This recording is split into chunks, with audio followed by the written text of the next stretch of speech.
नमस्कार guys, welcome to YouTube channel Udaan the fly पर आपका स्वागत है। मैं विनोद सर।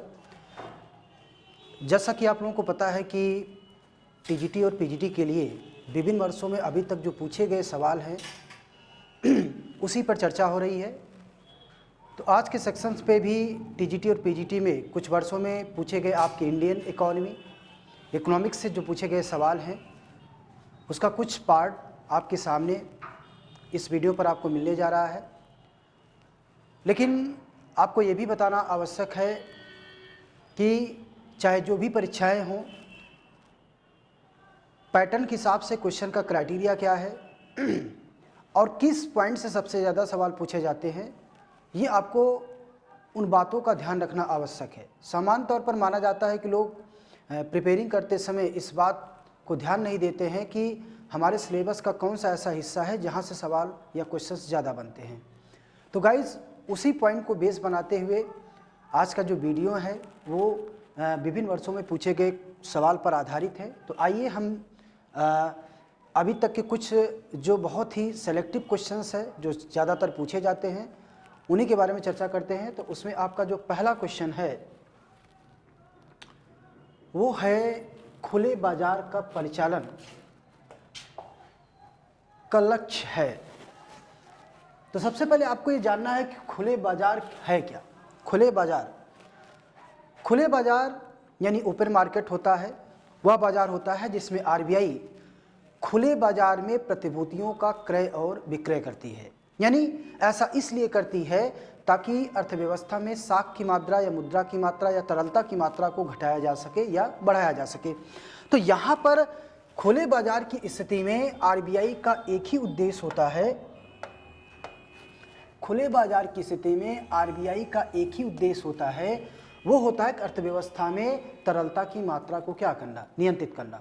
इसीलिए आरबीआई अपनी मोनेटरी पॉलिसी के तहत अपनी परिमाणात्मक नीतियों के अंतर्गत यानी कि तरलता को नियंत्रित करने के लिए जिस इंस्ट्रूमेंट का प्रयोग करती है उसमें ये बहुत ही प्रभावी इंस्ट्रूमेंट होता है।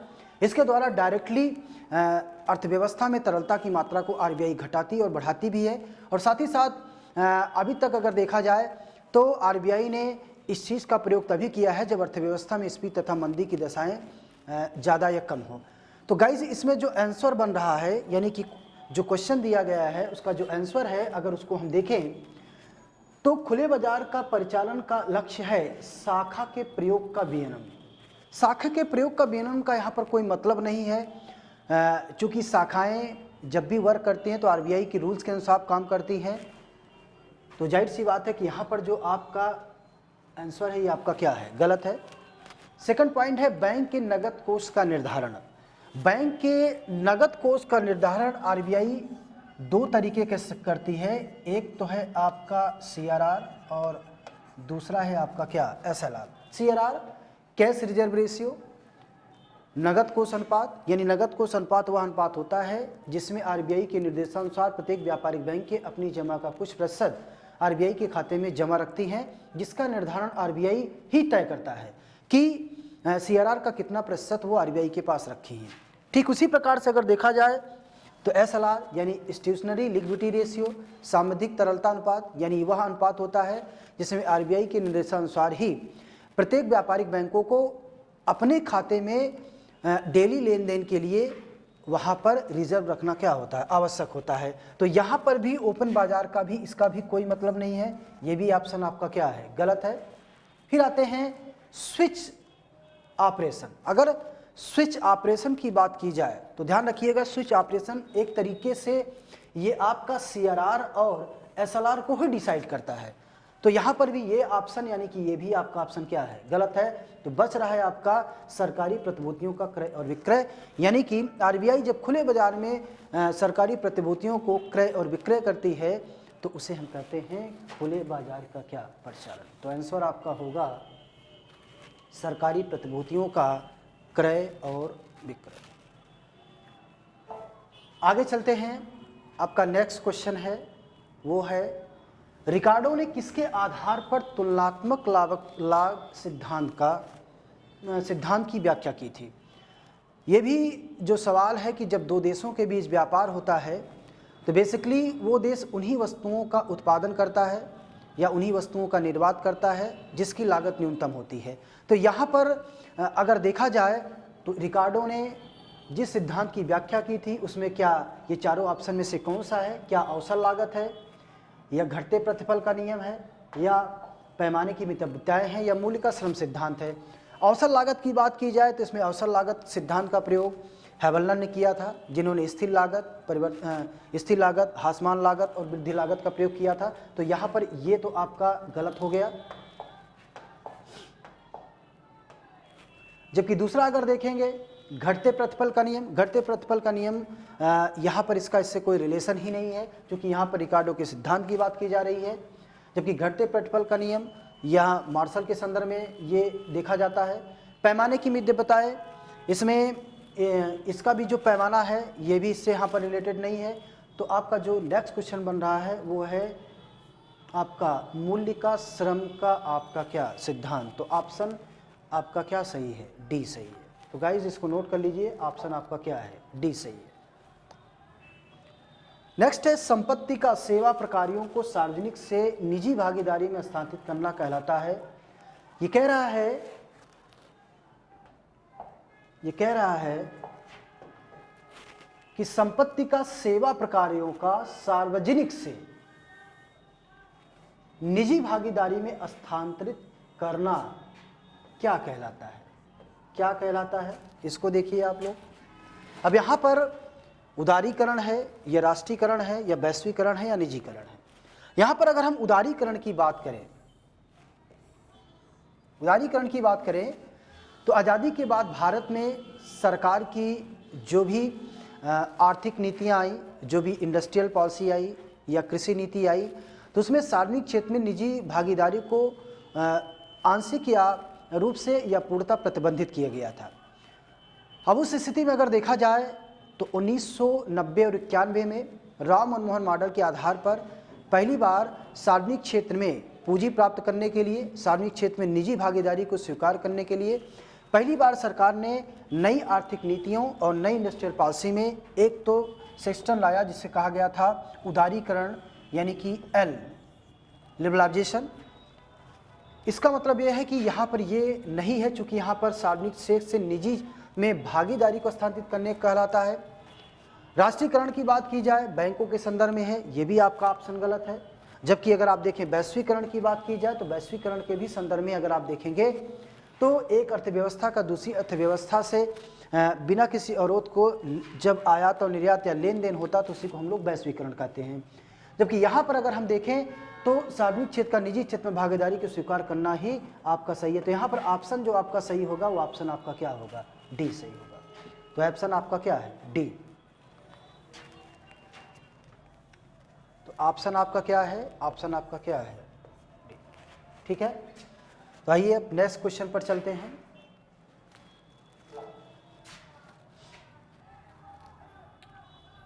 भारत में अधिकांश बेरोजगारी है क्या? तकनीकी है, चक्रीय है, प्रच्छन्न है, संरचनात्मक है। अब तकनीकी बेरोजगारी की बात की जाए तो भारत चूंकि कृषि प्रधान देश है, अभी भी पूंजी की कमी है, तकनीकी की कमी है, तो जाहिर सी बात है अभी यहाँ पर हम तकनीकी की बात नहीं करेंगे। यानी भारत में अभी भी तकनीकी बेरोजगारी पाई जाती है, लेकिन वर्ड यूज क्या हो रहा है? वर्ड यूज हो रहा है अधिकांश, वर्ड यूज हो रहा है अधिकांश। तो यहाँ पर अधिकांश जो बेरोजगारी है उसके बारे में चर्चा करना आवश्यक है। चक्रीय बेरोजगारी, मांग और पूर्ति की दिशाओं में परिवर्तन या व्यापार चक्र में परिवर्तन के कारण जब बेरोजगारी उत्पन्न होती है तो हम चक्रीय बेरोजगारी कहते हैं। तो ये भी भारत में अभी अगर देखा जाए तो बहुत ज़्यादा फ्लक्चुएशन नहीं आता है, क्योंकि भारत अभी कृषि प्रधान देश है, न कि पूंजी प्रधान देश। दूसरा है प्रच्छन्न बेरोजगारी। देखिए प्रच्छन्न या छिपी बेरोजगारी, प्रच्छन्न को छिपी बेरोजगारी कहते हैं। बेसिकली यह कृषि क्षेत्र में पाया जाता है। सामान्य तौर पर ये माना जाता है कि इस क्षेत्र में उत्पादन क्रिया के दौरान जितने लोगों की आवश्यकता होती है उतने लोगों को न लगा रहना, बल्कि उससे अधिक लोग लगे रहते हैं, जिसमें ये देखा जाता है कि बाहर से उत्पादन क्रिया में वो कार्य कर रहे हैं लेकिन उत्पादन क्रिया में वास्तव में उनका कोई योगदान नहीं होता है।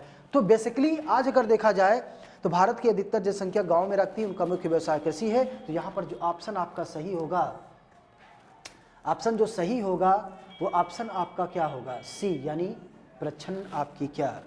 बेरोजगारी। ठीक है, तो आंसर आपका सही है, प्रच्छन्न नाप की क्या बेरोजगार। फिर आगे आते हैं, गिफिन वस्तुएं संदर्भित है। मैंने अपने कई वीडियो में इसकी चर्चा की है, बट गिफिन वस्तुओं के बारे में मैंने चर्चा नहीं किया है। बट बेसिकली मैंने आपसे बताया था कि मार्शल के मार्क के नियम के अनुसार वस्तु के मूल्य और मांग में जो संबंध होता है विपरीत संबंध होता है। अर्थात जब वस्तु का मूल्य बढ़ता है तो मांग घटती है, और जब वस्तु का मूल्य घटता है तो मांग बढ़ती है। तो यहाँ पर जब गिफिन वस्तुओं की बात की जाती है तो गिफिन वस्तुओं के संदर्भ में मांग का नियम लागू नहीं होता है। अर्थात ऐसी स्थिति में यदि वस्तु का मूल्य घटता है तो मांग घटती है, और वस्तु का मूल्य बढ़ता है तो मांग बढ़ती है। तो यहाँ पर जो ऑप्शन सही होगा, क्या वो प्रतिष्ठामूलक शब्द हैं? तो प्रतिष्ठामूलक यानी विलासिता की, ऐसी विलासिता की वस्तुएं, विलासिता की वस्तुओं का इकाई किलो से अधिक होता है, इसके मूल्य में थोड़ी सी भी कमी करने कर इसमें वृद्धि क्या होती है, मांग की मात्रा में क्या होती है, ज़्यादा होती है। तो यहाँ पर चूंकि गिफिन वस्तुओं के संदर्भ है तो ये ऑप्शन आपका नहीं है। फिर आगे है आवश्यक वस्तुएं। आवश्यक वस्तुएं में भी देखा जाता है कि चाहे मूल्य घटे या बढ़े लोग खरीदना पसंद करते हैं, तो ये भी ऑप्शन आपका गलत है। अव्यवहारिक वस्तुएं, अव्यवहारिक वस्तुएं जो आपके प्रोसेस में नहीं है, देखी नहीं जाती है, उसके बारे में तो भी यहाँ पर भी इसकी बात नहीं की जा रही है। तो अगला है आपका क्या, उत्कृष्ट वस्तुएं या हीन वस्तुएं। यानी ऐसी वस्तुएं होती हैं, जैसे आप ज्वार बाजरा या आटे की बात कर लें। जैसे आप ज्वार और बाजरे का प्रयोग कर रहे हैं, चूँकि ये हीन वस्तु हैं, आटे के प्रयोग आप नहीं कर रहे हैं। आटे की तुलना में ज्वार बाजरा आपका क्या है, हीन वस्तु है। अगर ज्वार और बाजरे का मूल्य कम हो जाता है तो लोग उसकी मांग यानी जितना कम होता है उसके बजाय वो आटे का प्रयोग करने लगते हैं। तो यानी कि आटे की तुलना में जो ज्वार या बाजरा है वो आपका क्या है, उत्कृष्ट वस्तुएं हैं। तो आपका ऑप्शन क्या होगा, डी सही होगा। तो ऑप्शन ध्यान रखिएगा गाइस, आपका ऑप्शन आपका क्या होगा, डी। अगला है, निम्नलिखित में से किसके आधार पर हमारे पास पूर्ण प्रतिस्पर्धा व अपूर्ण बाजार होता है। निम्नलिखित में से किसके आधार पर हमारे पास पूर्ण प्रतिस्पर्धा व अपूर्ण बाजार होता है। अब इसमें देखिए, यहाँ पर पूर्ण प्रतियोगिता और अपूर्ण प्रतियोगिता की बात की जा रही है। अब जब पूर्ण प्रतियोगिता अपूर्ण प्रतियोगिता की बात की जाती है तो वो बाजार होता है। वो बाजार होता है, वो क्या होता है, क्या वो क्षेत्र होता है, ये गलत है। क्या वो समय होता है, ये भी गलत है। कारोबार का परिमाप होता है, ये भी गलत है। बल्कि यहाँ पर किसके आधार पर हमारे भाई, यानी प्रतिस्पर्धा के आधार पर ही पूर्ण प्रतियोगिता और अपूर्ण प्रतियोगिता को डिवाइड किया गया है। तो यहाँ पर जो आपका ऑप्शन है वो ऑप्शन आपका क्या है, डी है। तो ऑप्शन आपका क्या सही है, डी। तो गाइस आपका ऑप्शन डी सही है। नेक्स्ट क्वेश्चन, एक फर्म के भौतिक आगतों और भौतिक निर्गतों के बीच का संबंध, एक फर्म के भौतिक आगतों और भौतिक निर्गतों के बीच का संबंध क्या कहलाता है। यानी जब आप किसी वस्तु का उत्पादन करते हैं तो उसके भौतिक आगत और भौतिक निर्गत के बीच के संबंध को क्या उपभोग कहते हैं, या उत्पादन कहते हैं, या निवेश कहते हैं, या मांग कहते हैं। तो चूंकि ये भौतिक आगत और निर्गत की बात की जा रही है तो बेसिकली ये आपका जो संबंधित है वो संबंधित है आपका किससे, उत्पादन से। वो संबंधित है आपका किससे, उत्पादन से। तो ऑप्शन आपका क्या सही है, डी सही है, आपका क्या, उत्पादन। नेक्स्ट आते हैं, मुद्रा हेतु लेन देन मांग, सतर्कता मांग और सटोरी मांग का कुल योग कहलाता है। यहाँ पर देखिए सिद्धांत की चर्चा केन्स ने की थी, जिन्होंने अपने तरलता के सिद्धांत पर मुद्रा की मांग के संदर्भ में खास तौर से लेन देन की मांग, पूर्वकल्पी या दूरदर्शिता की मांग तथा सट्टा की मांग के संदर्भ में अपना सिद्धांत प्रस्तुत किया था। तो यहाँ पर बेसिकली अगर आप देखा जाए तो जो सैद्धांतिक रूप से इसको डिफाइन किया गया है वो उनके तीनों का जो योग कहलाता है। क्या वो सट्टा उद्देश्य है, तीनों का, चूंकि यहाँ पर योग पूछ रहा है, ये आपको ध्यान देना है, तीनों का योग पूछ रहा, क्या वो सट्टा उद्देश्य है, या मुद्रा आपूर्ति है, या ऋण योग्य है, या मुद्रा वरीयता है। तो यहाँ अगर आप देखेंगे तो चूंकि इनका सिद्धांत तीनों चीज़ों पर बल देता है, लेन देन पर, सतर्कता पर और सटोरी पर, तो इसका अर्थ है कि यहाँ पर जो ऑप्शन सही होगा वो ऑप्शन आपका क्या सही होगा, मुद्रा हेतु तरलता वरीयता। तो ऑप्शन आपका सही है क्या, डी। फिर आते हैं, पारंपरिक अर्थशास्त्रियों ने सार्वजनिक वित्त हेतु निम्नलिखित में से किसकी वकालत की। पारंपरिक या क्लासिकल अर्थशास्त्रियों ने एक तो क्या अर्थव्यवस्था के सिद्धांत की बात की, ये तो बिल्कुल आपका क्या है, गलत है।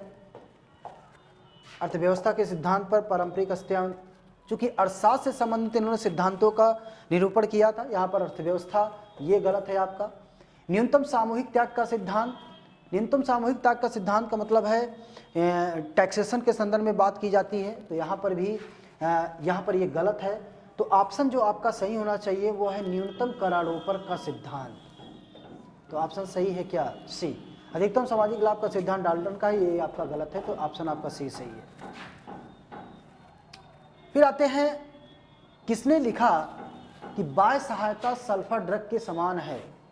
हमें अवश्य ज्ञात होना चाहिए कि हमें उसे कब प्रयोग करना चाहिए, कब रोकना, और कब हमारे पास सदैव उसके प्रभाव को उदासीन करने के लिए बी कॉम्प्लेक्स होना चाहिए। तो ये जो तथ्य दिया है वो यहाँ पर किसने दिया, इसकी चर्चा की गई है। तो इसका जो ऑप्शन अगर आप देखेंगे तो इसका अभी तक ऑप्शन जो मिला है वो आपका क्या है, डॉक्टर बी के आबिया। तो ये भी आपका ऑप्शन क्या है, सही है, B.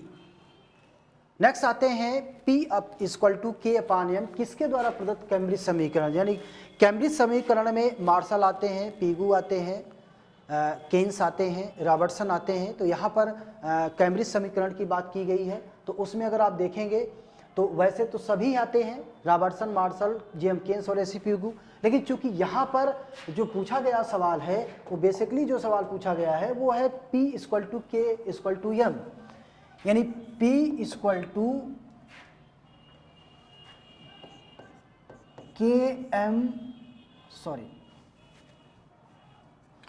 P equal to KR बटा M।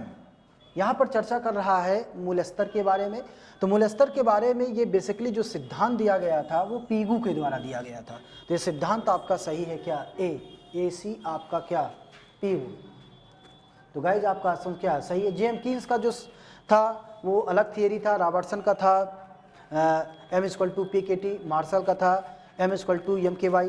तो इनका ये सिद्धांत है नहीं, जबकि एसी पीगू का ही यहाँ पर सही है। तो ऑप्शन आपका सही है ए। अगला है, केंद्र सरकार द्वारा जारी नोट असीमित विधिक निविदाएं हैं, ये कहलाती है। केंद्र सरकार द्वारा जारी नोट असीमित विधिक निविदाएं हैं, ये कहलाती हैं। अब चूंकि केंद्र सरकार द्वारा जब भी नोट जारी किए जाते हैं तो आप जानते हैं कि 2 रुपये से लेकर 2000 तक के नोट आरबीआई द्वारा जारी किए जाते हैं, जबकि एक रुपये का नोट वित्त मंत्रालय द्वारा जारी किया जाता है, जिस पर वित्त सचिव का हस्ताक्षर होता है। तो ऐसी स्थिति में यहाँ पर जो ऑप्शन सही होना चाहिए वो क्या होना चाहिए, साख मुद्रा की बात की जाती है। तो साख मुद्रा के अंतर्गत पत्र मुद्राएं आती हैं। पत्र मुद्राओं में अगर आप देख सकते हैं तो उसमें चेक, ड्राफ्ट, विनिमय पत्र, हुंडी की बात की जाती है। इसके अलावा इलेक्ट्रॉनिक मुद्रा की बात करें तो आजकल एटीएम, पेटीएम भी यूज में किया जा रहा है, फ़ोन पे यूज किया जा रहा है, तो ये इलेक्ट्रॉनिक मुद्दा है। अर्धविकृत मुद्रा, ओवरड्राफ्ट की बात की जाती है। तो यहाँ पर जो आप होना चाहिए केंद्र सरकार द्वारा, तो वो मुद्रा आपकी होनी चाहिए क्या, अधिविष्ट मुद्रा, यानी जो सरकार द्वारा जारी किए जाते हैं। तो आपका है वो क्या है, अधिविष्ट मुद्रा। धातुक मुद्रा वो आप जानते हैं, एक सिक्के धातु मुद्रा के उदाहरण है, जिसका आंतरिक मूल्य वास्तविक मूल्य से कम भी होता है और ज़्यादा भी होता है। अगला है, वह दर जिस पर एक देश की मुद्रा दूसरे देश की मुद्रा में रूपांतरित हो जाती है, यानी जब एक देश दूसरे देश से व्यापार करता है, आयात या निर्यात करता है, तो ऐसी स्थिति में भुगतान की स्थिति में जब दो देश आपस में विनिमय करते हैं तो ऐसी स्थिति में क्या उसे अवमूल्यन कहते हैं। अब इसको अगर आपको देखना है, क्या उसे अवमूल्यन कहते हैं। जब अवमूल्यन की बात की जाती है तो अवमूल्यन का समान सा अर्थ है कि एक देश द्वारा अपनी मुद्रा का विदेशी मुद्रा की तुलना में यानी बाह्य मूल्य में कमी करना। इससे आयात महंगे और निर्यात सस्ते हो जाते हैं। तो यहाँ पर अगर देखा जाए तो अवमूल्यन आपका गलत है, चूँकि यहाँ पर बात कर रहा है मुद्रा के रूपांतरण की। तो यहाँ पर क्या विनिमय दर है, विनिमय दर तो सिर्फ चूँकि एक देश की मुद्रा और दूसरे देश की मुद्रा में विनिमय दर की बात करता है, लेकिन यहाँ चूँकि जब एक देश की मुद्रा की बात कर रहा है तो आपका ऑप्शन सही होना चाहिए क्या, सी, विदेशी विनिमय दर। विदेशी तरलता की बात ही नहीं करेंगे, विदेशी तरलता का मतलब है विभिन्न देशों की मुद्राएं। अगला है, कौन सी एजेंसी सदस्य देशों को नरम ऋण देती है। अब आप इसको देखेंगे, अगर आप इसके बारे में मैंने अपने वीडियो में एक बार चर्चा किया है। यहाँ पर 2 लोन्स की बात की जाती है, नरम ऋण का मतलब होता है सॉफ्ट लोन, ठीक है, सॉफ्ट लोन, और एक होता है आपका हार्ड लोन, ठीक है। यहाँ पर हार्ड लोन के बारे में थोड़ी सी चर्चा कर दें कि जब 27 दिसंबर 1945 को हैरी डिवाइड प्लान के आधार पर अमेरिका के न्यू हैम्पशायर में सम्मेलन के बाद जब पहली बार IMF और IBRD की स्थापना की गई, तो उस समय इन देशों के द्वारा विकसित तथा विकासशील देशों को अधिकतम ब्याज दर पर और कम समय अवधि पर ऋण की सुविधा दी जाती थी, जिसके कारण उस समय हार्ड लोन कहा गया था। लेकिन इसके कारण ये स्थिति दिखाई दिया कि ज़्यादातर जो गरीब देश हैं, जिनके संसाधन कम हैं, जिनके पास पूंजी कम है, उनके लिए समस्या आ रही थी कि अगर उन्हें न्यूनतम समय अवधि और अधिकतम ब्याज दर पर ऋण की सुविधा दी जाएगी तो इन देशों का आधारिक संरचना का विकास नहीं होगा। इसलिए आगे चलकर अगर देखा जाए तो जब IBRD को रूपांतरित करके विश्व बैंक बना दिया गया, तो विश्व बैंक की सहायक संस्था के रूप में 5 संस्थाओं का गठन किया गया था, और उन्हीं संस्थाओं में एक संस्था क्या थी, यानी अब वो कौन सी संस्था थी जो गरीब देशों को ऋण की सुविधा देती थी, जिसमें ब्याज की दर न्यूनतम और समय अवधि कम थी। तो क्या वो IMF था? ये गलत है। IF था? ये भी गलत है। IFC चूंकि ये विश्व बैंक की सहायक संस्था है, लेकिन ये इंटरनेशनल फाइनेंशियल कॉर्पोरेशन की बात करता है, वहाँ पर निजी उद्योगों द्वारा निजी क्षेत्रों में निवेश की बात करता है, तो ये भी आपका गलत है। तो आपका सही है IDA, यानी इंटरनेशनल डेवलपमेंट एसोसिएशन। इसकी स्थापना जब 1964 में की गई, तो इसका एक ही उद्देश्य था कि खास तौर से जो गरीब देश हैं उनको सस्ते दर पर अधिकतम काल के लिए ऋण की सुविधा देना। तो आपका जो ऑप्शन सही है, जो ऑप्शन आपका सही है, वो ऑप्शन आपका सही है क्या? ID। तो गाइस ऑप्शन आपका सही है क्या? ID। अगला है किसने सार्वजनिक व्यय को 2 पदों में विभाजित किया है। देखिए यहाँ पर सार्वजनिक व्यय, सार्वजनिक व्यय की बात कर रहा है। सार्वजनिक व्यय के संदर्भ में क्या स्थिति है, तो यहाँ पर अगर आप देखेंगे तो इसके संदर्भ में क्या वो डॉक्टर हग डाल्टन या प्रोफेसर एडम स्मिथ या प्रोफेसर जेम मिल। तो यहाँ पर जब सार्वजनिक व्यय की बात की जाती है तो उसका डिफिनेशन दिया था आपके AC क्या P गुने। तो आंसर आपका सही है AC आपके क्या P, ठीक है। तो ऑप्शन आपका हो गया 15। अगला है उरुग्वे दर करार का सबसे महत्वपूर्ण परिमाण किसकी स्थापना था। तो गाइज इसको भी आप देख लीजिए, उरुग्वे दर की वार्ता थी क्या। इसको अगर आप देखेंगे उरुग्वे दर की वार्ता क्या थी, इसके संदर्भ में अगर आप देखेंगे तो जैसा मैंने बताया था कि 27 दिसंबर 1945 को जब IMF और IBRD की स्थापना की गई थी, तो उस समय एक और संस्था थी, उस संस्था का नाम था ITO। लेकिन उस समय ITO में विवाद होने के कारण मेंशन किया गया और उस समय ITO की स्थापना नहीं की गई। लेकिन कई दौर की वार्ता के बाद 1986 में उरुग्वे दौर की वार्ता आई, जहां पर आर्थर डंकल के प्रस्ताव के आधार पर 1995 में, यानी 1 जनवरी 1995 में उस समय WTO की स्थापना की बात की गई थी। तो यहाँ पर आपका ऑप्शन जो सही होगा वो आपका क्या होगा? B। तो ऑप्शन आपका क्या सही है? B, ठीक है। तो गाइज आज तक के लिए इतना ही। क्वेश्चन पैटर्न पर आपको ये क्लास कैसी लगी, क्वेश्चन सॉल्विंग कैसे लगा, खास तौर से ये वीडियो मैंने आपसे बताया कि TGT और PGT के लिए बनाया जा रहा है। तो इस संदर्भ में और बातें क्या हो सकती हैं, और भी नए क्वेश्चन के साथ नेक्स्ट वीडियो में हाजिर होंगे। आज तक के लिए इतना ही। ओके, थैंक यू, धन्यवाद।